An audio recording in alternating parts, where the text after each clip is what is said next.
2 Samuel 15-ാം അധ്യായം 1 മുതൽ 37 വരെയുള്ള വാക്യങ്ങൾ. അബ്സലോം സൈനിക വിപ്ലവം. അബ്സലോം ഒരു രഥത്തെയും കുതിരകളെയും 50 അകമ്പടിക്കാരെയും സമ്പാദിച്ചു. അവൻ അതിരാവിലെ നഗരവാതിൽക്കൽ വഴിയരികെ നിൽക്കുക പതിവായിരുന്നു. ആരെങ്കിലും രാജസന്നിധിയിൽ വ്യവഹാരം തീർക്കാൻ ആ വഴി വന്നാൽ അബ്സലോം അവനെ വിളിച്ച് ഏത് പട്ടണത്തിൽ നിന്നാണ് വരുന്നതെന്ന് ചോദിക്കും. പട്ടണം ഏതെന്ന് പറഞ്ഞു കഴിഞ്ഞാൽ അബ്സലോം അവനോട് പറയും, നിന്റെ കാര്യം വളരെ ന്യായമാണ്, പക്ഷേ നിന്റെ വിവാഹം കേൾക്കാൻ രാജാവ് ആരെയും നിയോഗിച്ചിട്ടില്ലല്ലോ. ഞാനൊരു ന്യായാധിപനായിരുന്നെങ്കിൽ വഴക്കും വ്യവഹാരമുള്ള ആർക്കും എൻ്റെ അടുക്കൽ വരാമായിരുന്നു. ഞാൻ അവർക്ക് നീതി നടത്തി കൊടുക്കുമായിരുന്നു. ആരെങ്കിലും അടുത്ത് വന്ന് വണങ്ങാൻ ഒരുമ്പെട്ടാൽ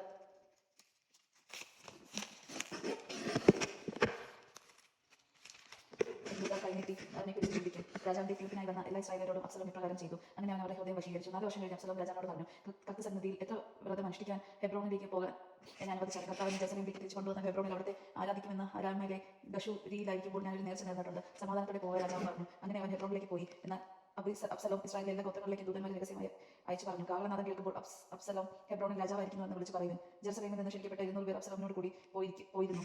അബ്സലോമിന്റെ ഗൂഢാലോചന അറിയാതെ ശുദ്ധഗതി കൊണ്ടാണ് അവർ പോയത്. ബലിയർപ്പിച്ചുകൊണ്ടിരിക്കുമ്പോൾ അബ്സലോം ദാവീദിന്റെ ഉപദേഷ്ടാവായ അഹീഥോഫലിനെ അവന്റെ പട്ടണമായ ഗിലിയോയിൽ നിന്ന് അയച്ചു വരുത്തി. രാജാവിനെതിരെ ഗൂഢാലോചന ശക്തിപ്പെട്ടു. അബ്സലോമിന്റെ സംഘം വലുതായി. ഇസ്രായേലിലെ അബ്സലോമിനോട് കുറെ പ്രഖ്യാപിച്ചു എന്ന് ഒരു ദൂതൻ ദാവീദിനെ അറിയിച്ചു. അപ്പോൾ ദാവീദ് ജെറുസലേമിൽ തന്നോട് കൂടെയുള്ള അനുരാജന്മാരോട് പറഞ്ഞു, നമുക്ക് ഓടി രക്ഷപ്പെടാം, അല്ലെങ്കിൽ നമ്മൾ ആരും അബ്സലോമിന്റെ കയ്യിൽ നിന്ന് രക്ഷപ്പെടുകയില്ല. വേഗമാകട്ടെ, അവർ നമ്മെ പിന്തുടർന്ന് നശിപ്പിക്കുകയും നഗരത്തിലുള്ള സകലരെയും കൊന്നുകളയും ചെയ്യും.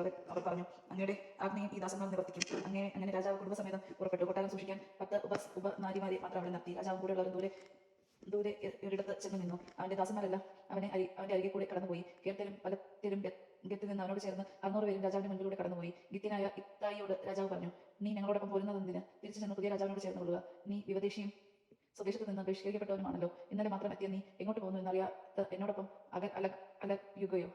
സഹോദരന്മാരെയും കൂടി തിരിച്ചു പോവുക. കർത്താവ് നിന്നോട് ദയയും വിശ്വസ്തയും കാണിക്കട്ടെ. ഇത്തായി മറുപടി പറഞ്ഞു, മരണമോ ജീവിതമാകട്ടെ, അങ്ങ് പോകുന്നിടത്തെല്ലാം ഞാൻ വരുമെന്ന് കർത്താവിന്റെയും അങ്ങയുടെ നാമത്തിൽ ഞാൻ സത്യം ചെയ്യുന്നു. നീയും കൂടെ പോരുക. ദാവീദ് ഇത്തായിയോട് പറഞ്ഞു.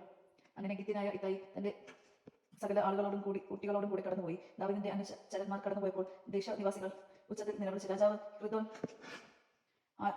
അരുവി കടന്നു. ജനവും അരുവി കടന്നു മരുഭൂമിയിലേക്ക് പോയി. അബിയാഥാറും സദോക്കും എല്ലാ ലേവ്യരും പുറപ്പെട്ടു. അവർ ദൈവത്തിന്റെ ഉടമ്പടിയുടെ പേടകം വഹിച്ചിരുന്നു. ജനം പട്ടണം വിട്ട് പോകും വരെ അവർ അത് താഴെ വെച്ചു. രാജാവ് സദോക്കിനോട് പറഞ്ഞു, ദൈവത്തിന്റെ പേടകം നഗരത്തിലേക്ക് തിരിച്ചു കൊണ്ടുപോവുക. കർത്താവിന്റെ പ്രീതിക്ക് ഞാൻ പാത്രമായിരുന്നാൽ അവിടുന്ന് എന്നെ തിരികെ വരുത്തി അവിടുത്തെ പേടകവും കൂടാരവും കാണിക്കാൻ എനിക്ക് ഇടവരുത്തും. അവിടുന്ന് എന്നിൽ പ്രസാദിക്കുന്നില്ലെങ്കിൽ ഇതാ ഞാൻ അവിടുത്തെ ഇഷ്ടം പോലെ എന്നോട് പ്രവർത്തിക്കട്ടെ.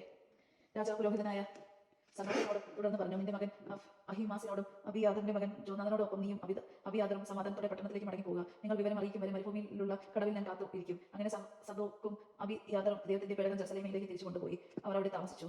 ദാവീദ് നഗ്നാഥവനായി തലമുടി കരഞ്ഞുകൊണ്ട് ഒരു മലയുടെ കയറ്റം കയറി. അവനോട് കൂടെയുള്ളവരെല്ലാം തലമുടിയിരുന്നു. അവർ കരഞ്ഞുകൊണ്ട് അവരെ പിന്തുടർന്നു. അഹിഥോഫെലും അബ്സലോമിന്റെ ഗൂഢാലോചനയിൽ ചേർന്ന് നിന്നപ്പോൾ ദാവീദ് പ്രാർത്ഥിച്ചു, കർത്താവേ, അഹിഥോഫലിന്റെ ആലോചന വ്യക്തമാക്കണമേ. മലമുകളിൽ ദൈവത്തെ ആരാധിക്കുന്ന സ്ഥലത്ത് ദാവീദ് എത്തിയപ്പോൾ അൽമോഹനായ ഹൂഷായി അങ്കി തലയിൽ പൂഴി വിതറിയും അവനെ എതിരേറ്റു. ദാവീദ് അവനോട് പറഞ്ഞു, നീ എന്നോട് കൂടി പോന്നാൽ അത് നിനക്ക് ഭാരമായിരിക്കും. എന്നാൽ പട്ടണത്തിലേക്ക് മടങ്ങി ചെന്ന്, രാജാവേ, ഞാൻ അങ്ങയുടെ ദാസനായിരിക്കും. മുൻപ് ഞാൻ അവിടുത്തെ പിതാവിനെ സേവിച്ചതുപോലെ ഇനി ഞാൻ അങ്ങയെ സേവിക്കും എന്ന് അബ്സലോമിനോട് പറയുമെങ്കിൽ അഹീഥോഫലിന്റെ ആലോചനയെ പരാജയപ്പെടുത്തി എന്നെ സഹായിക്കാൻ നിനക്ക് കഴിയും. പുരോഹിതന്മാരായ സദോക്കും അബിയാദറും അവിടെ നിന്നോട് കൂടി ഉണ്ടായിരിക്കും. കൊട്ടാരത്തിൽ കേൾക്കുന്നതെല്ലാം അവരെ അറിയിക്കുക. സദോക്കിന്റെ മകൻ അഹിമാസും അബിയാദറിന്റെ മകൻ ജോനാഥനും അവരോട് കൂടെ ഉണ്ട്. കിട്ടുന്ന വിവരമെല്ലാം അവർ മുഖാന്തരം എന്നെ അറിയിക്കണം. എങ്ങനെ ദാവീദിന്റെ സുഹൃത്തായ ശൂറായി അബ്സലോം ജെറുസലേമിലേക്ക് പ്രവേശിക്കവേ പട്ടണത്തിലെത്തി. ദൈവജനമാണ് നാം കേട്ടത്. നമുക്ക് ദൈവത്തെ സ്തുതിക്കാം. ക്രിസ്തുവിനെ സ്തുതി.